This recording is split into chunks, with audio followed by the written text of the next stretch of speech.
You know that feeling when you just feel inexplicably full after eating, or maybe there's just this persistent discomfort in your stomach that won't quite go away. Yeah, that nagging feeling. Exactly. Well, today we're going to do a deep dive into something related. We're looking at a traditional homeopathic remedy, Abies nigra, which is black spruce.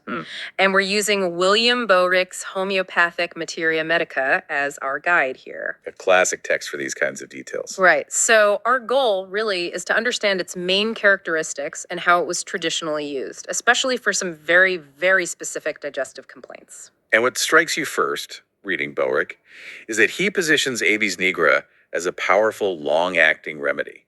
Its main target: gastric disturbances, stomach issues. Okay, gastric disturbances. What kinds specifically? Well, he mentions its traditional use for, and this is his phrase, dyspeptic troubles of the aged. So indigestion in older folks, basically. Pretty much. And also for digestive problems that seem to pop up after drinking tea or using tobacco. That's quite specific, isn't it? It is. Tea and tobacco. Huh. Anything else? He also connects it with constipation. So it really seems focused squarely on the digestive system, top to bottom in a way. Okay, let's really unpack the stomach symptoms then. Boericke points out a pain, and he says it always comes on after eating. That sounds like a really key marker. Absolutely. That consistency is often crucial in these traditional observations. Always after eating. And then there's this description of the sensation. It's not vague at all. He says it feels like a lump that hurts, like a hard-boiled egg lodged right there at the cardiac end of the stomach, top of the stomach. Yeah, that's incredibly descriptive. It's not just pain, it's that specific feeling. Yeah. A physical blockage sensation almost. Exactly. And he adds more detail too, right? He does. He talks about a continual distressing constriction just above the pit of the stomach. A tightness. Yes, a tightness. As if, and again his words, everything were knotted up. Wow. Knotted up, like a tense bundle right there. It really paints a picture of significant discomfort and a very particular kind. Now, here's something I found really paradoxical: the appetite. Yes, that's quite characteristic according to Boericke. Total loss of appetite in the morning, like nothing appeals.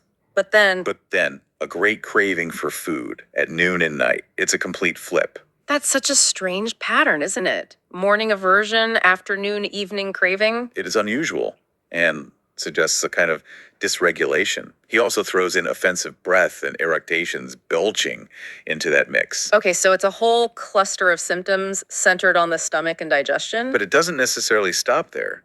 Boericke connects it to chest symptoms too. Oh, really? How so? He describes a painful sensation, almost like something is stuck in the chest and you feel you need to cough it up. Like a physical obstruction feeling, but higher up. Sort of, and also a feeling that the lungs are compressed, like you can't take a full, deep breath. And that links back to the stomach issues. It seems intertwined. He notes that coughing actually makes these chest symptoms worse. Okay. And sometimes coughing is followed by water breath, that sudden rush of saliva.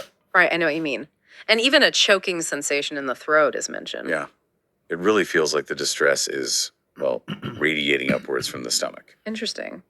What about other systems? Did Boericke mention anything else? He did.